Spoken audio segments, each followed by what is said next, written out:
मेरा आपसे प्रश्न है, कितने लोगों को लगता है कि उनकी टीम थोड़ी ढीली ढाली है, मजेदार नहीं है, ऐसी हल्की फुल्की रहती है, टीम में ढंग के बंदे नहीं आए अभी तक? ऐसा होगा ना, आप तो काम करते लेकिन आपकी टीम काम नहीं करती, ये बात सही है कि नहीं? हाथ खड़ा करो। कम खड़े हो रहे हैं। आप तो दमदार हो लेकिन टीम दमदार नहीं मिली अभी तक। बिंदास होकर हाथ खड़ा करो ना, डर क्यों रहे हो?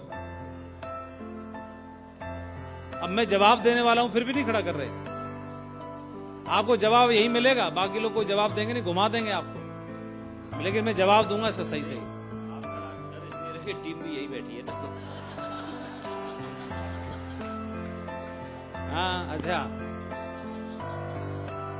अच्छा जी, टीम में मतलब उसने दमदार लोग नहीं आए जितना दमदार मैं चाहता था, और मेरी टीम में उतने दमदार भी नहीं जितना दूसरों की टीम में है, उतने दमदार मेरी में नहीं आ पाए अभी, है ना? ऐसा लग रहा नहीं लग रहा है?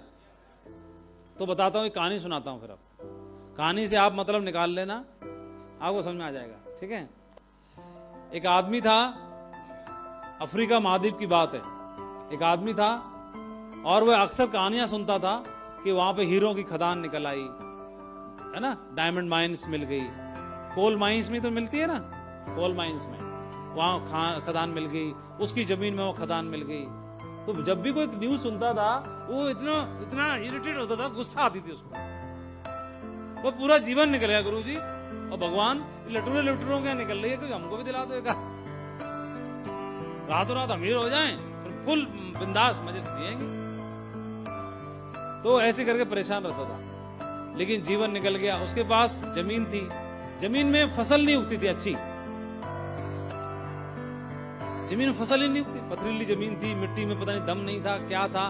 बोले मालिक यार आपने जमीन भी दी तो ऐसी बेकार वाली जमीन दी, ढंग से फसल होती नहीं है, और पागलों के यहाँ पे हीरो की खदान निकल रही है, और हमारा कोई ध्यान नहीं है।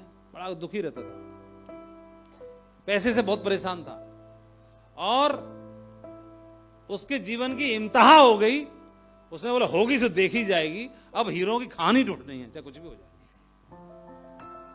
तो पैसे चाहिए हीरो की खान ढूंढने के लिए, खर्चा होगा ना, तो पैसे थे नहीं, तो अपनी जमीन को उसने बेचा, खेत को बेच करके पैसा इकट्ठा किया और बोरिया बिस्तरा बांध के चल दिया। कहां? हीरो की खान ढूंढने के लिए। और उसके पास एक खच्चर था, उसको लादा सामान उसके ऊपर अपना और लेके चल दिया। गांव गांव गली गली घूमता रहा, कई सारे राज्यों में घूमा। 1 साल गुजरा, 2 साल गुजरे, 3 साल गुजरे, 10 साल गुजर गए। कितने? और 10 साल में सारा पैसा खत्म हो गया, हीरो की खान नहीं मिली। लेकिन हाँ, न्यूज मिलती थी आए दिन अखबार में, एक और मिल गई, एक और मिल गई। और जब भी न्यूज पढ़ता था वो बहुत डिप्रेशन में चला जाता, सारा पैसा खर्चा हो गया और खदान कहीं मिली नहीं, बहुत परेशान था, मालिक को, ऊपर वाले को कोस रहा था, और लग रहा था आज तो मेरे जीवन का अंतिम दिन है, आत्महत्या ही कर लेता हूं। तो बोला आत्महत्या करने से पहले चाय तो पी लूं कम से कम, ठीक है? तो खाली पेट मरना भी ठीक नहीं है, दर्द ज्यादा होगा। चाय पी रहा था, अखबार सामने था, अखबार में पढ़ा कि अफ्रीका महाद्वीप की सबसे बड़ी हीरो की खदान मिली।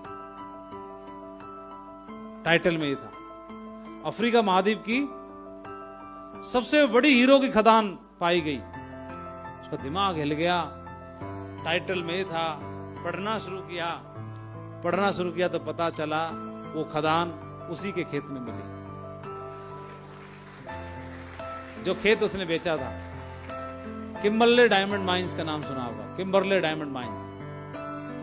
अफ्रीका महाद्वीप सबसे बड़ी हीरो की खदान कहां मिली? उसकी जमीन में हीरे दबे हुए थे, इसीलिए फसल नहीं होती थी, फसल इसलिए नहीं होती थी। और किम्बरले डायमंड माइंस वहां दबी हुई थी, और वो ढूंढ कहीं और जाता। तो मैं आपको बता देना चाहता हूं, आपकी टीम में ज्यादा बढ़िया फसल हो रही है, नहीं हो रहे, टेंशन मत लो। मुझे लगता है फसल इसलिए नहीं हो रही क्योंकि हीरे दबे हुए हैं, है ना? इन्हीं के माध्यम से बड़ा हो सकता है। हमारी टीम में बैठ जाइए, 2005 में और 2006 का वक्त ऐसा था, 2 साल का टाइम ऐसा था कि आगरा में वेन्यू चलता था। तो ऐसे मैं नहीं बोलता, दूसरे लोग बोलते हैं, 2004, 2005, 2006 ऐसा टाइम था कि मतलब बड़े जितने भी फंक्शन होते थे वहां पे एंकरिंग मैं करता था। और मतलब जो प्लान में क्लोजिंग के लिए ऐसे स्पेशल डिमांड होती थी, और ऐसी डिमांड होती थी अगर सर प्लान ले लेंगे तो लोग पैसा खर्चा करके मेटाडोर भर भर के लेके आते थे, बड़ी बड़ी गाड़ियां भर के लाते थे, ठीक है, ऐसे था। तो हालांकि मुझे, लेकिन मैं सोचता था मैं बढ़िया प्लान देता हूं तो मेरी टीम में रिजल्ट क्यों नहीं आते हैं बढ़िया, ठीक है। लोग आते थे, बढ़िया साइन अप होते थे, एक एक मेन्यू पे 100, 125, 150 साइन अप होते थे, 200 साइन अप होते थे, है ना, एक एक बार में, बढ़िया रहता था। ऐसे कुछ था सर, ऐसे लोग बोलते थे, एक दिन में 2 प्लान होते थे, और डिमांड रहती थी कि पता करते थे माधव सर का प्लान लेंगे, सुबह वाले में, शाम वाले में, क्लोजिंग किस में करेंगे, उसी में लाएंगे, रोक लेते थे अपने गेस्टों को, तो रिजल्ट ज्यादा आते थे। लेकिन फिर भी हमारी टीम नंबर 1 नहीं हो रही थी। उसके पीछे क्या था कारण कि माधव जी तो चमक रहे थे, है ना, तो बढ़िया प्लानर, बढ़िया ट्रेनर, बढ़िया ये, बढ़िया वो, बाकी टीम के बंदे को बोला किसी को बोलना ही नहीं आता, ऐसे मान रखा था, किसी को बोलना आता नहीं है, ना खड़े होना आता, ना कुछ, कैसे काम चलेगा। और जबकि ये सिर्फ मान्यता होती है, होता ऐसा कुछ नहीं है। जब मौका मिले तो कोई भी चौका मार सकता है ना, मौका मिलना चाहिए, नहीं मिलना चाहिए। और उसका खामियाजा ये भुगतना पड़ा हमको कि हमारी टीम डाउन होना शुरू हो गई, ठीक है, खामियाजा। आप चमक रहे हो, आप सितारे हो, तो आपका भविष्य सुरक्षित नहीं है। आपको कोई नहीं पूछ रहा, लेकिन आपकी डाउनलाइन की बल्ले बल्ले हो रही है, आपकी पीढ़ियां सुरक्षित होने वाली है, ठीक है। ज्यादा अपनी अपनी करने का बिजनेस नहीं है, ठीक है। तो फिर उस गलती को समझ में आया, उसके बाद फिर हमने अपने टाइगरों का देखना शुरू किया, नरसिंह ग्रेवाल जी ने और हमने मिल करके धीरे धीरे करके। और क्या हुआ, पूरी टीम से लोग आना शुरू हुए, मंच पे जाना शुरू हुए, और प्रोग्राम्स में पहले हमारे लोग वॉलंटियर नहीं बनते थे, झगड़ते थे सब लोग, अरे सर हमारी चलती नहीं है, वॉलंटियर नहीं बनते लोग, ये लोग बोलते थे अरे हमारे लोगों को मंच पे नहीं मिलता, माइक नहीं मिलता, माला नहीं मिलती, वॉलंटियर नहीं बनते, जिम्मेदारी नहीं मिलती।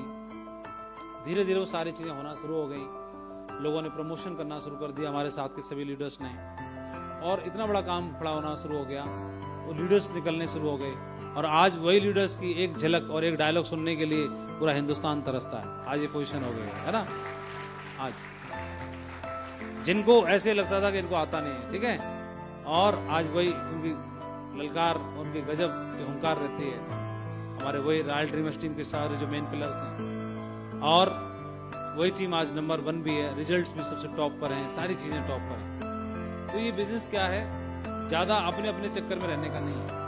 मैं स्टेज पे प्लान लूंगा, मैं एंकरिंग करूंगा, मैं क्लोजिंग करूंगा, मैं ट्रेनिंग लूंगा, मैं मीटिंग लूंगा, मैं आगे कुर्सी पे बैठूंगा, मैं ये करूंगा, तो मैं जल्दी इसकी मैं निकलने वाली है, ठीक है।